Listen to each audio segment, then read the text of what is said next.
Men today are confused. They love, they serve, they give everything yet end up powerless in the very relationships they built. Why? Because they don't understand the ancient strategy behind female influence. Today, we uncover the shocking truth no one dares to say. A truth Machiavelli himself would whisper to every man who wishes to rule his own heart.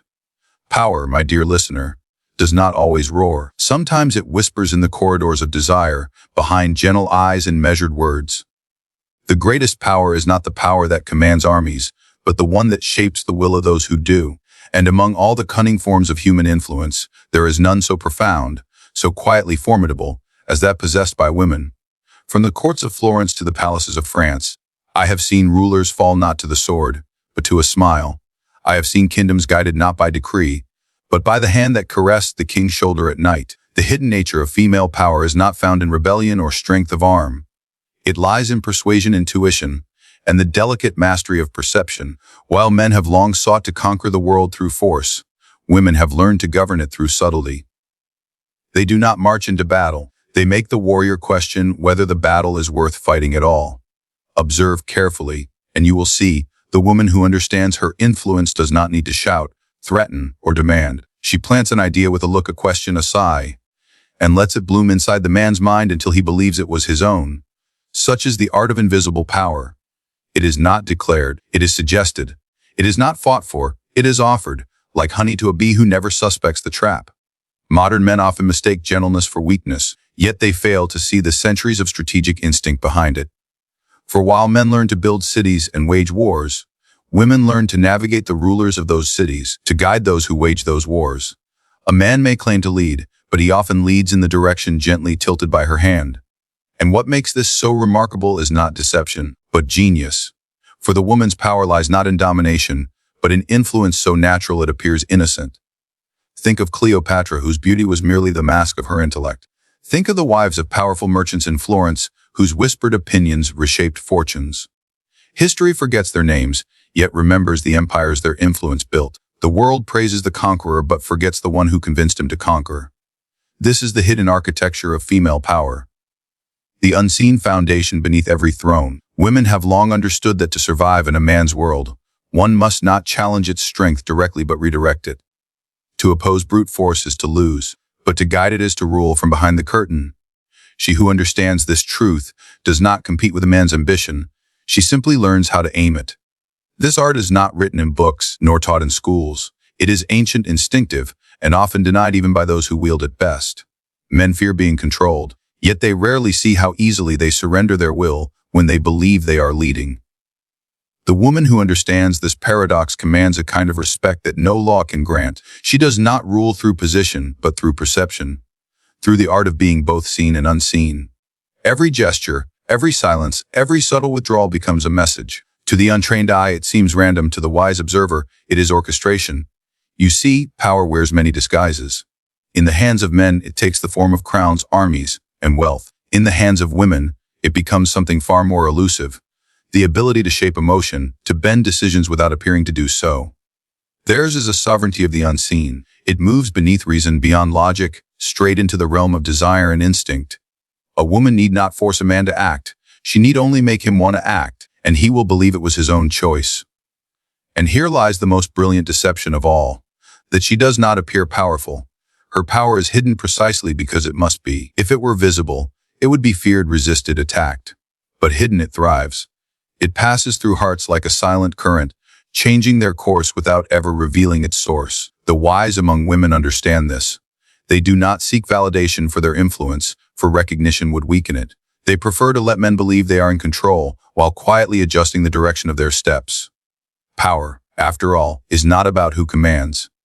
It is about who decides what is desired. Most men live their lives chasing what women make them want. Their careers, their passions, their triumphs, all subtly shaped by a glance, a smile, a disappointment. A man may think he rules, but his empire often rests upon the unseen will of a woman who has mastered the fine art of suggestion.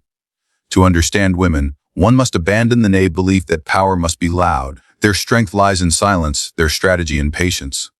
They do not rush to conquer. They wait for the moment when the opponent willingly opens the gate. And once that moment comes, they do not need to fight. They have already won. Desire is the oldest force in the world. It moves kings to war, poets to madness, and empires to ruin. Yet in the grand theater of human emotion, few understand that desire itself is a weapon, and women, more than anyone, have mastered its hidden mechanics. You see, most men are taught to chase desire, to burn with it, to sacrifice reason upon its altar. But women have learned to govern it. They know that whoever controls desire controls the world. In every era, I have observed the same silent law at play. Men seek pleasure, women seek control. Not out of malice, but out of necessity. For centuries, when men ruled the public world with laws and swords, women ruled the private world through the empire of emotion. When they could not dictate the course of kingdoms, they dictated the course of hearts. And so they learned that the most powerful form of control is not domination, but direction. The ability to make someone want what you want them to want. When a man falls in love, he believes he has found something pure, something divine. He does not realize that love, when unexamined, can make him obedient. Desire weakens judgment. It clouds reason. It turns the conqueror into the conquered. I have seen powerful men kneel before beauty, abandon logic for affection, and destroy fortunes for the sake of a woman's approval. But here lies the truth few dare to speak. The woman who understands this power rarely needs to ask. She simply becomes the center of gravity, and men orbit around her will. Desire and control are two sides of the same coin. A woman who can ignite desire can also dictate its rhythm. She knows when to draw near and when to step back.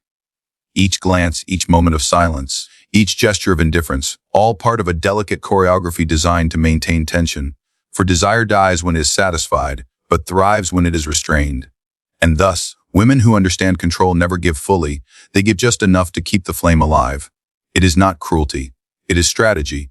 The same strategy that generals use in war. Never reveal your full strength until victory is certain. Men blinded by emotion often mistake this restraint for disinterest. They cannot see that she governs the tempo of affection as a musician commands the notes of a melody. If she gives too much, she loses control. If she gives too little, she loses attention. So she balances, perfectly instinctively. This is why the woman who understands her power can lead a man anywhere, not through words, but through the careful manipulation of longing. And yet, it is not manipulation in the way fools imagine it. It is an art of balance. Women know that raw power repels, but desired power attracts. They do not seize control. They invite it. They let men believe they are choosing, while every choice was subtly prepared for them. Even in the smallest interactions, a delayed reply, a softened tone, a quiet distance, the rhythm of control beats beneath the surface. Desire is not just physical, it is psychological. It is the need to be seen, to be valued, to be desired in return. Women understand this emotional currency better than any philosopher. They spend it wisely.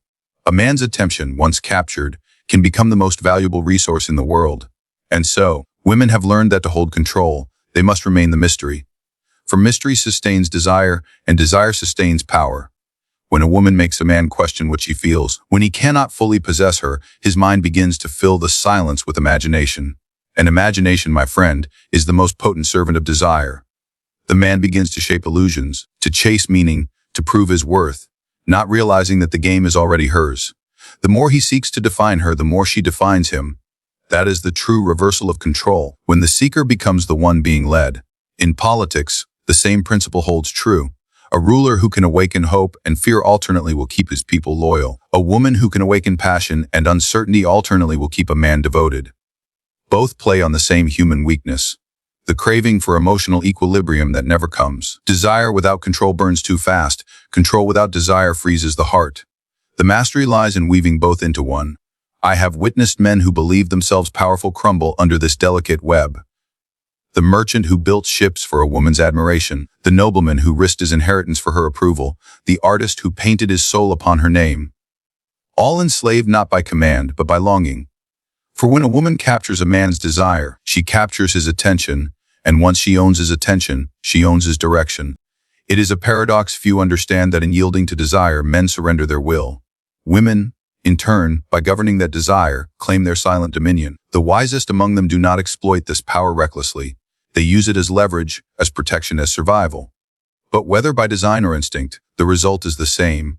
The world moves subtly in their favor, drawn forward by the invisible pull of what men cannot resist and do not comprehend. And so, the art of female control lies not in denying desire, but in understanding its nature. To control desire is not to extinguish it.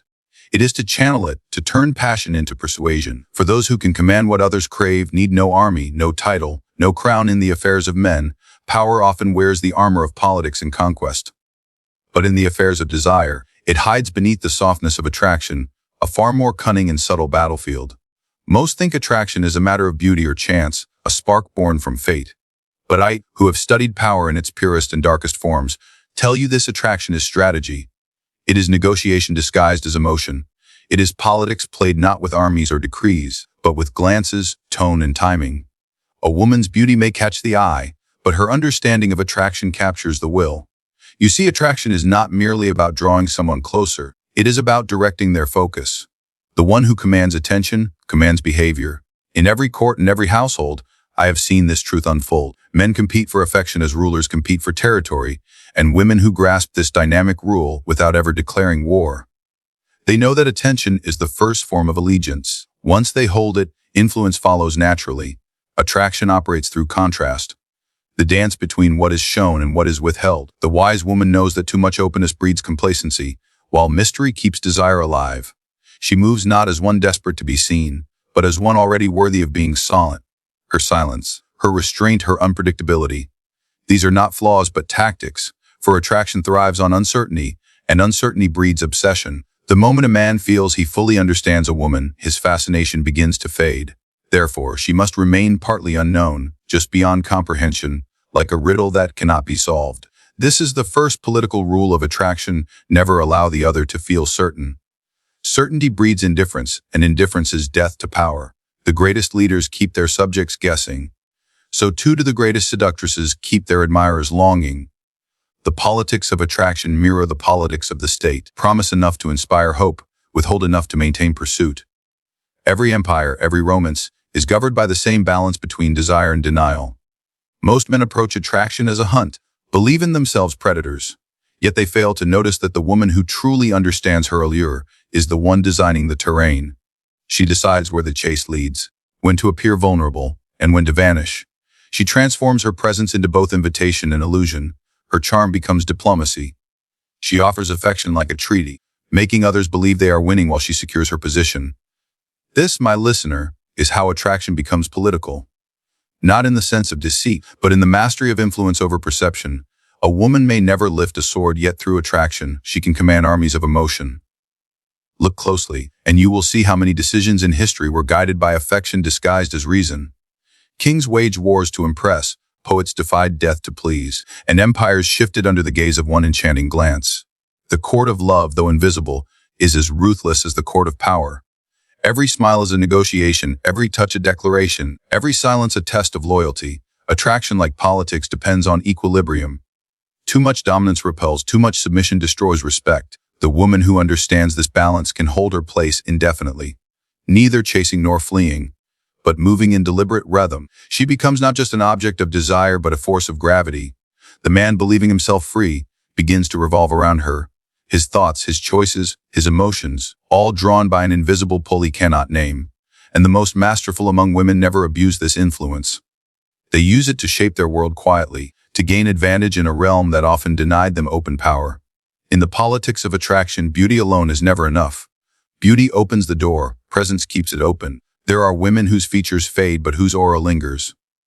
Because they understood the art of attention, they spoke when silence would fail, and stayed silent when words would weaken their mystery. They dressed not to impress but to provoke imagination. Their intelligence was their crown, their composure their weapon. Such women are remembered not for what they revealed, but for what they refused to reveal. And here lies another truth few dare to speak. Attraction, in its highest form, is not about pleasure. It is about hierarchy. The one who is desired holds the throne, the one who desires kneels before it. This hierarchy shifts constantly, like the tides of power in a court. Sometimes the man believes he rules because he is admired, when in truth, admiration is the very chain that binds him. The woman who understands this plays the game as a queen would, not through conquest, but through command of presence. She knows when to retreat to amplify her worth, when to offer affection to strengthen her influence. Every move intentional, every gesture political. In love as in governance, chaos arises when control is lost. The politics of attraction demand patience, observation, and restraint, virtues that few possess and even fewer practice. But those who do, shape the emotional landscape around them as rulers shape nations. They turn passion into policy, affection into leverage, and attention into obedience. It is not cruelty, it is the natural structure of influence. So when men speak of being captivated, when they say a woman bewitched them, understand this, they were not victims of chance, but subjects of strategy. Attraction is not magic, it is mastery. It is the subtle alignment of confidence, intelligence, and restraint that turns admiration into submission, and longing into loyalty. The woman who grasps this truth becomes not a follower in the game of power, but its quiet architect. In the theater of human relations, there is no stage more deceptive than the realm of emotion. Men and women alike speak of love as if it were mutual, balanced, fair, yet emotion, like all forces of power, is rarely equal. The modern world preaches equality between the sexes, but in the hidden corridors of the heart, a silent hierarchy still rules. The illusion of equality in emotion is one of the most seductive lies society tells, and one of the most dangerous to believe. Men often mistake emotional intensity for equality. They believe that because both feel, both suffer the same way. But the truth, my listener, is that men and women experience emotion through different instincts, different strategies, different purposes. Men fall into emotion as one falls into battle, suddenly, recklessly, with no armor to protect the heart. Women, on the other hand, step into it like seasoned diplomats entering a negotiation, aware of its dangers, calculating its risks, and weighing every move with precision. This does not make them heartless, it makes them wise. For throughout history, the woman who failed to control her emotions became a casualty of them. When a man loves, he tends to give himself fully. He surrenders, believing love itself to be virtue. His logic dissolves beneath the warmth of affection. He mistakes vulnerability for strength and sacrifice for devotion. A woman, however, rarely gives all at once. Her nature, refined through centuries of survival, compels her to measure how much to reveal and how much to withhold. She knows that to preserve power, she must preserve mystery. This, too, is not deceit. It is instinct. For where men wield brute emotion, women wield emotional intelligence. In every interaction between man and woman, emotion becomes a negotiation of control. The one who feels less governs more. The one who feels more obeys. A cruel reality, yes, but a necessary one, for emotion, like currency, loses value when spent too freely. A woman who understands this never invests her feelings without return. She knows when to appear affectionate, when to retreat into distance, when to silence her heart so her mind can think clearly. To the unaware man, this restraint feels cold. To the wise observer, it is power in its most elegant form. I have seen the strongest men undone not by betrayal, but by imbalance. They gave devotion and expected devotion in equal measure. But emotional equality is a myth. Every relationship has one who feels more deeply, and the other who feels more strategically. The woman who feels less is not necessarily unkind. She simply recognizes that to rule her emotions is to rule the situation. In contrast, the man who lets his emotions rule him becomes predictable, and predictability is weakness in any form of politics, even the politics of love. Do not misunderstand me. Women feel profoundly, perhaps even more profoundly than men, but their strength lies in their capacity to contain what they feel. They express emotion with intention, not impulse. They understand that too much honesty can dissolve allure, and too much affection can weaken respect. Thus, they speak with layers, showing warmth while concealing thought. They offer love, but not dependence. They seem fragile, but within that fragility is a fortress built of restraint and foresight. The illusion of equality persists because both genders wish to believe it. Men wish to think they are loved as purely as they love. Women wish to believe their restraint is misunderstood as indifference rather than wisdom. But beneath these noble illusions, power quietly shifts. A woman can appear to submit emotionally while guiding the entire rhythm of the relationship. She may cry, but even her tears can be deliberate. A signal in negotiation, a means of regaining moral ground. Emotion is her tool just as reason is a man's. And when she masters both, she becomes unassailable. Throughout history, men have built walls, fortresses, and laws to protect their kingdoms. Women, denied such weapons, built their defenses within the heart. They learned to guard emotion not with walls of stone, but with layers of subtlety. They discovered that to display emotion selectively is to maintain leverage. The woman who can control when and how she feels becomes untouchable. She can comfort, she can withdraw, she can inspire guilt or loyalty, all through a mastery of emotional timing. It is this mastery that sustains the illusion of equality. On the surface, both man and woman appear equally bound by feeling.